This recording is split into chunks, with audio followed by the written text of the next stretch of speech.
Nós estamos aqui com Sahin Alpay, que é um cientista político importante da Turquia, professor da Universidade de Bahçeşehir em Istambul e também colunista do jornal Zaman e que tem também um programa semanal na televisão sobre ciência política.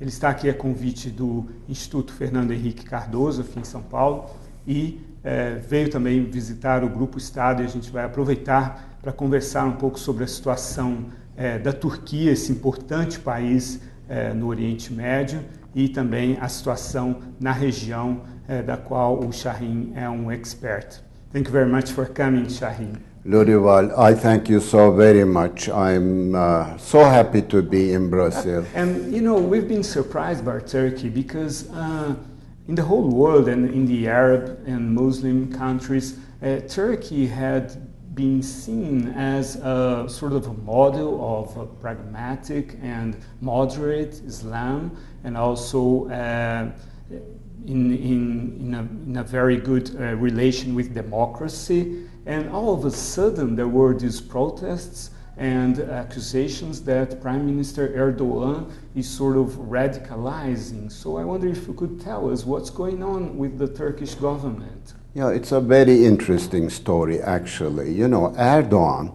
and Abdullah Gül, who is the president of the republic right now, and some other people who all belong to the Turkish Islamist movement previously.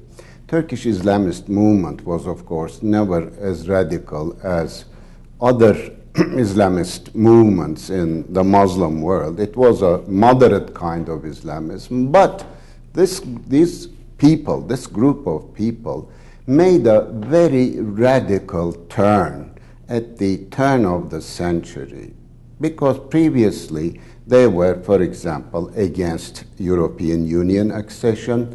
They were very much pro-statist kind of economy.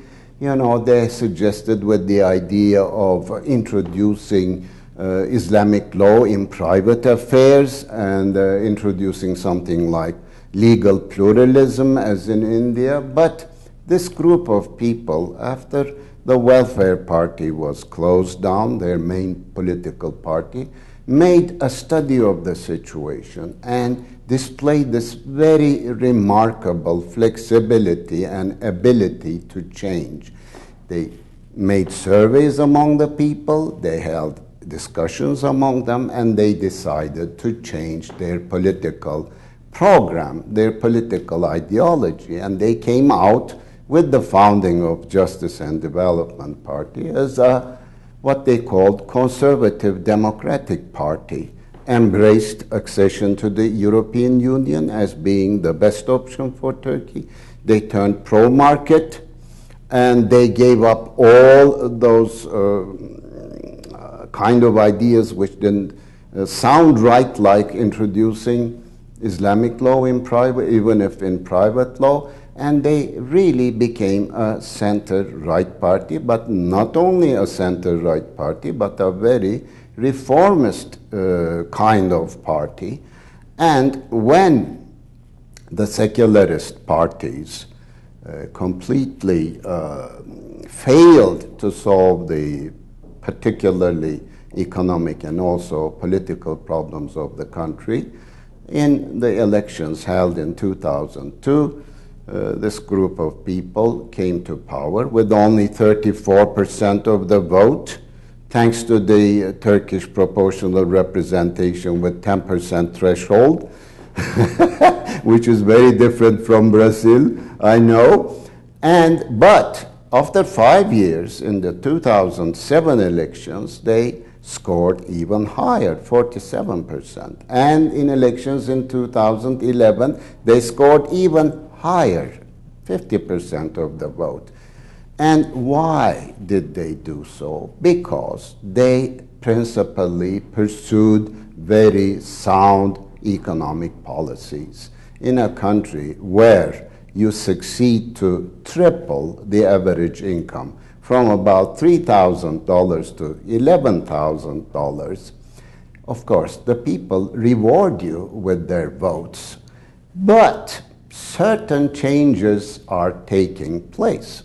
After 3 terms in power, Erdogan seems to regard himself as capable of everything, wants to centralize all decision-making, wants to limit criticism, suppress criticism, and also suppress parliamentary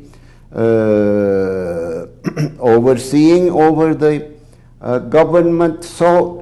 And this has, of course, been building up criticism and opposition. People who were previously very much in favor of this government, in their writing, like myself, even such people like myself have started to take a very critical look at the arbitrary and authoritarian tendencies of Mr. Erdogan and his government. I think you must be aware that there are differences becoming increasingly apparent between even Gül, the president, and Mr. Erdogan. So Gül remains very loyal to the liberal line of the party, whereas Erdogan has grown this authoritarian tendency, which is not appreciated at all. And then the country is changing also.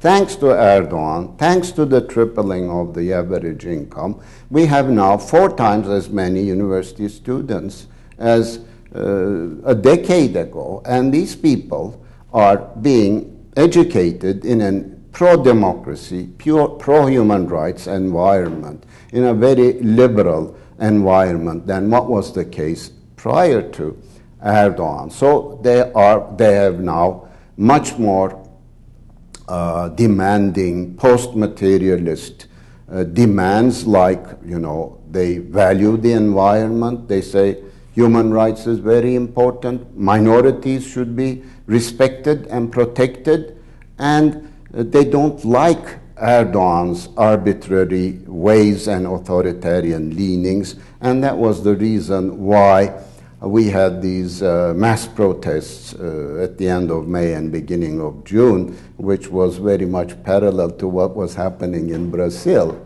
Brazil, that's right. Nós voltaremos daqui a pouco com mais um bloco com o Sahin Alpay e vamos falar da situação na Síria e do envolvimento da Turquia.